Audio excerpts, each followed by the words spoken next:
जंतर मंतर पर प्रदर्शनकारियों पर लाठीचार्ज, कई लोगों के सिर फूटे। बैरिकेडिंग तोड़कर पार्लियामेंट थाने तक पहुंचे। दीप के बोले, हमें कोई नहीं रोक सकता। पुलिस ने सोमवार को जंतर मंतर पर कांग्रेस जनता पार्टी के प्रदर्शनकारियों पर लाठीचार्ज किया। इससे कई लोगों को चोटें आई हैं। कई लोगों के सिर भी फूटे हैं। 30 से 35 हजार प्रदर्शनकारी जंतर मंतर से संसद की तरफ बढ़ने की कोशिश कर रहे हैं। कई लोग बैरिकेडिंग तोड़कर पार्लियामेंट थाने तक पहुँच गए हैं। पुलिस ने बीच बीच में बैरिकेडिंग कर रखी है।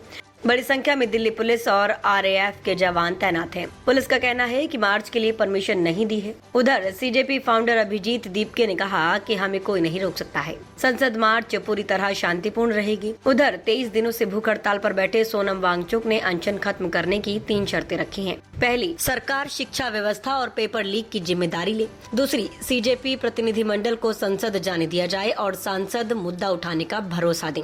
तीसरा, स्वास्थ्य कारणों से ऐसा संभव न हो तो सांसद सफदरगंज अस्पताल आकर यही आश्वासन दे। सरकार अपना धर्म निभा रही है, पुलिस अपना धर्म निभा रही है। मैं इस मिट्टी का कर्ज उतारने के लिए आज संघर्ष कर रहा हूँ। मैं भारतीय हूँ, भारतीय युवा होने के नाते युवाओं का दर्द समझता हूँ और आज उन युवाओं की आवाज बनने के लिए, उनके साथ खड़े होने के लिए यहाँ हूँ, क्योंकि उनके साथ अन्याय हो रहा है और सरकार सब कुछ अपनी आंखों के सामने होने दे रही है। अन्याय करने से ज्यादा अन्याय सहना दोषी होता है। मैं दोषी नहीं हूँ, मैं एक भारतीय युवा हूँ जिसको पता है कि युवाओं के लिए खड़ा होना। आज नहीं खड़े होंगे तो कब खड़े होंगे। संसद का मानसून सत्र भी शुरू हो रहा है। संसद में भी खूब लड़ाई लड़ी जाएगी। जितनी लड़ाई संसद में लड़नी है उससे ज्यादा लड़ेंगे। सोनम वांगचुक साहब ने 3 कंडीशन रखी है। क्या? कि इस हंगर स्ट्राइक को खत्म किया जा सकता है अगर कोई प्रतिनिधि मंडल उनसे मिलने जाए, कोई प्रतिनिधि सीजेपी की मांगों को मान ले या फिर कोई प्रतिनिधि मंडल यहाँ पर आए और इनकी बातों को सुने। नहीं, बात उनसे भी बात करेंगे। अभी पहले आज ये वाला कर लें, फिर उस पर भी बात करेंगे। पहले आज ये प्रोटेस्ट देख लें, कैसे लीड करना है, कैसे इसको चलाना है, कैसे लीड कर रहे हैं वो लोग। पहले इस पे काम कर लें, उसके बाद वो नेक्स्ट स्टेप है। बहुत शुक्रिया चंद्रशेखर भाई। भारत के इतिहास का सबसे बड़ा मार्च होने जाने वाला है। सबसे बड़ा मार्च होने जाने वाला है। जो पिछले 10-12 साल से इस देश में डेमोक्रेसी को खत्म करने की कोशिश की जा रही थी, जंतर मंतर पर आपने 1 महीना बैठकर डेमोक्रेसी को फिर से जिंदा कर दिया है। पूरे देश भर से लोग आ रहे, पूरी दिल्ली कॉकरोचेस से भर चुकी है। जब मैं यूएसए में था तब ये लोग मुझे बोलते थे रास्ते पर कोई नहीं आएगा, ये बस सोशल मीडिया ट्रेंड बनकर रह जाएगा। आज दिखा दो जंतर मंतर की तरफ जो सारे चारों रास्ते आ रहे, चारों रास्ते भर चुके हैं। दोस्तों, पहले तो आप सबका बहुत बहुत धन्यवाद, big thank you and a very big love you to all. जो कोई नहीं कर पाया वो हम लोगों ने करके दिखाया है।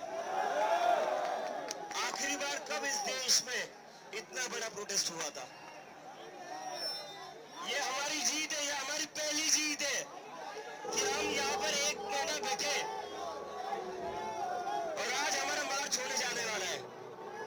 और कल तक जो लोग कह रहे थे कि परमिशन नहीं होगी, परमिशन नहीं होगी, वो आज मुझे बताइए कहाँ से जाओगे।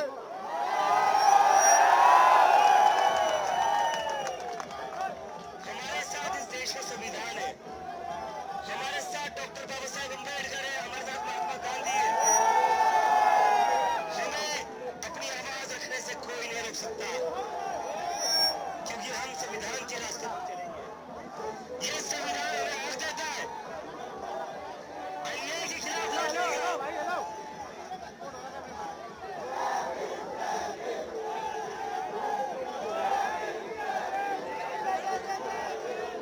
एक चीज जो मुझे बहुत अच्छी लग रही है, एक चीज जो मुझे इस प्रोटेस्ट में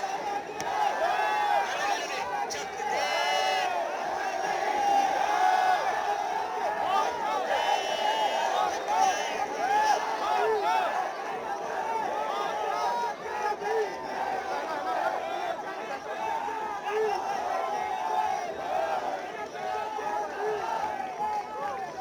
रुस्तमे हिंद सत्य, निष्पक्ष और निर्भीक पत्रकारिता का प्रतीक। हमारा संकल्प, आपके अधिकार, आपकी आवाज।